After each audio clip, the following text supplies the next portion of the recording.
Bem-vindo ao Imagine Geek.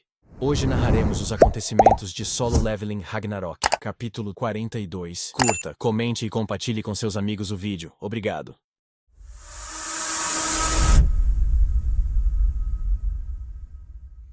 Por causa do segundo soco poderoso de Surro, Teal parecia ter perdido completamente o controle de Minsung, e seu corpo estava lentamente retornando à forma normal, enquanto ainda era segurado por Surro, cujo punho agora estava cravado através do torso de Minsung.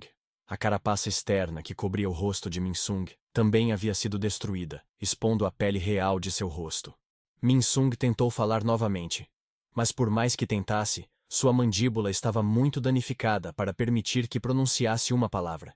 Ele ficou profundamente triste com isso, porque além da terrível condição em que já se encontrava, com um buraco no estômago, também não podia dizer suas últimas palavras. Enquanto o sangue continuava a escorrer de seu corpo, Minsung pensou mentalmente que, no dia em que conheceu o apóstolo Atarum, acreditou que era uma oportunidade de mudar seu mundo arruinado. Ele não esperava que seu fim apenas transformasse sua vida em algo ainda pior, desde o grande cataclismo.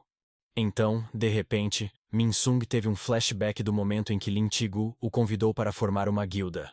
Estendendo a mão com um sorriso sincero, Minsung se perguntou por que aquela memória era a que lhe vinha à mente no fim. Seu ódio retornou, e ele usou as poucas forças que lhe restavam para erguer a mão direita, como se respondesse à visão de Tigu. Embora estivesse com raiva e dissesse que Tigu não deveria olhá-lo de cima, ainda assim, estendeu a mão para ele.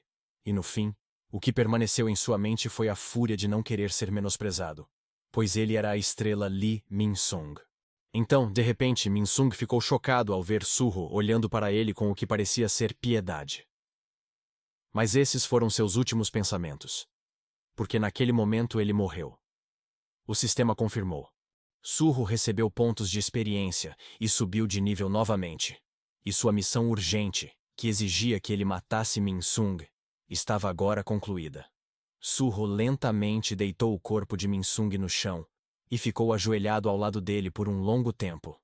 Beirut, Essel e Gray se aproximaram para celebrar, pois ele havia derrotado um inimigo poderoso. Mas Surro os ignorou, olhando apenas com tristeza para Minsung. Surro perguntou se estava certo em pensar que quem sorriu no fim foi Minsung, e não o apóstolo que o possuiu. Em seguida, disse que mesmo sem ter tido uma conversa profunda com Minsung, tinha certeza de que ele era uma pessoa devotada aos seus próprios desejos na vida.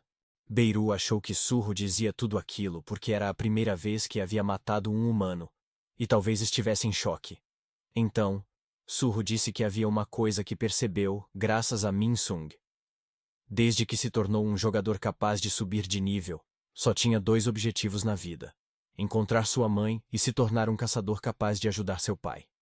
Ele percebeu que não tinha um sonho próprio, e talvez fosse isso que Minsung tivesse enxergado nele, razão pela qual havia dito que Surro nem sabia o que queria. Surro se lembrou de uma parte da experiência no tutorial, quando lutou contra o próprio pai. Naquele momento, sentiu admiração, pois testemunhou o próximo nível do poder do Monarca das Sombras. Seu desejo era alcançar esse mesmo nível de força. Mas, junto da admiração, sentiu frustração genuína, pois queria desesperadamente vencer aquela batalha. Surro se levantou e olhou para o pôr do sol enquanto Essel, Gray e Beirut o observavam. Ele disse que precisava lhes contar algo. Surro sabia que, em algum momento de sua vida, começou a sentir que seu pai estava muito distante. Seu pai havia se tornado tão grandioso aos seus olhos que ele não conseguia imaginar atingir aquele nível de poder. Perguntou aos três se não era algo bom ter grandes aspirações. Apontando para o céu, Surro disse que à medida que ficasse mais forte, também queria se tornar o mais forte de todos. Então declarou que superaria o apóstolo Atarum, os monarcas, e até mesmo seu próprio pai.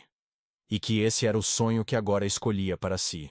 Beirut e Ezel ficaram sem palavras, apenas olhando para ele. Então Beirut disse que mesmo que o objetivo fosse impossível, ainda o apoiaria. Ezel disse que superar o poder do Monarca das Sombras era uma meta difícil demais. Surro agradeceu sarcasticamente aos dois por estragarem seu bom humor. Mas achou que aquela reação era natural.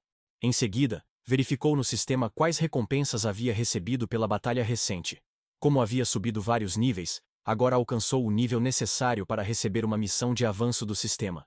ele percebeu que jogadores recebiam essa missão ao atingir o nível 40.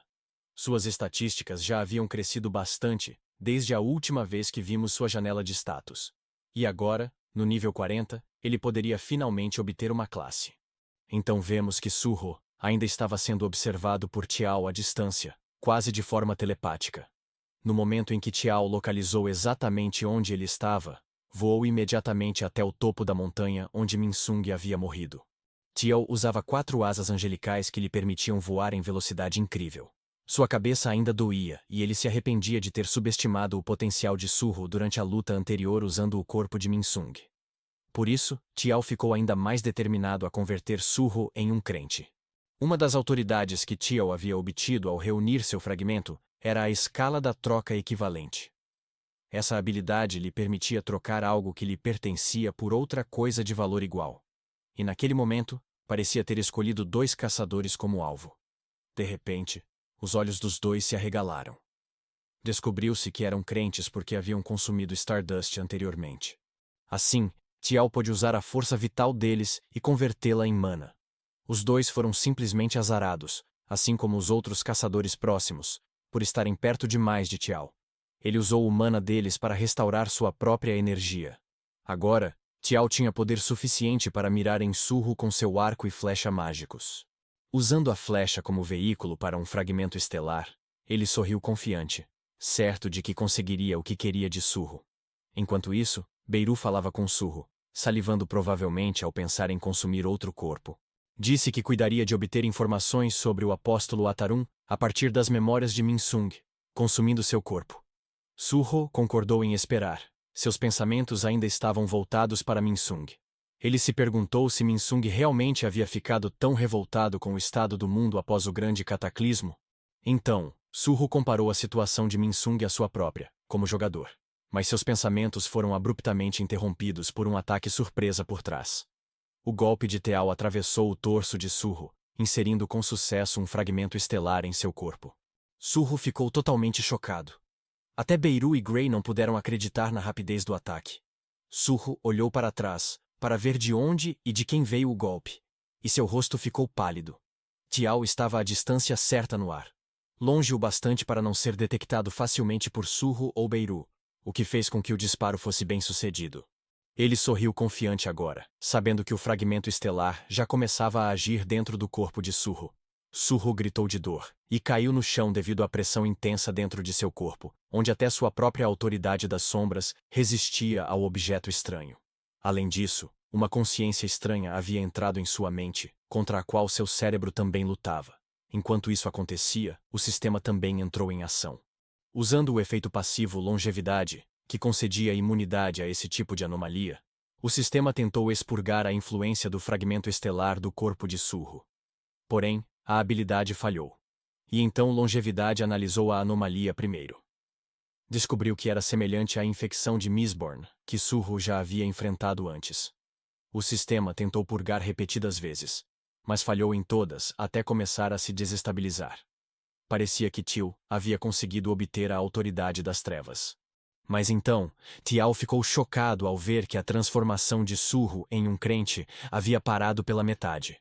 A análise completa do sistema finalmente foi concluída a tempo, e o efeito passivo de longevidade conseguiu reverter o efeito do fragmento estelar. O sistema começou a restaurar a si mesmo e o corpo de Suho. Os 3 correram até ele, profundamente preocupados.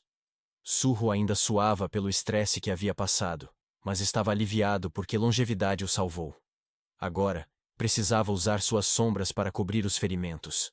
Ezel, Beirut e Gray choravam ao vê-lo enfraquecido, próximo da morte, com seu HP restante caindo constantemente. Como solução de emergência, Suho apertou o botão Sim no sistema, para aceitar imediatamente a missão de avanço oferecida anteriormente. Ela foi ativada instantaneamente. E um portal surgiu diante dele. O sistema informou que apenas o jogador Suho poderia entrar, e que o portal traria também outros herdeiros dos monarcas para a masmorra das sombras. Ezel parou de chorar por um instante ao ver aquilo. Já Teal ficou perplexo com o que acabou de presenciar.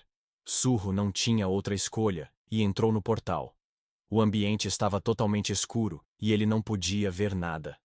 A princípio, Até pensou que estivesse morto. Mas como ainda sentia o calor do fogo, e percebeu que a dor em seu estômago havia desaparecido, soube que continuava vivo. Então, de repente, uma tocha azul se acendeu em uma parede, confirmando para ele que estava bem. Mas ficou chocado ao reconhecer o lugar para onde foi transportado.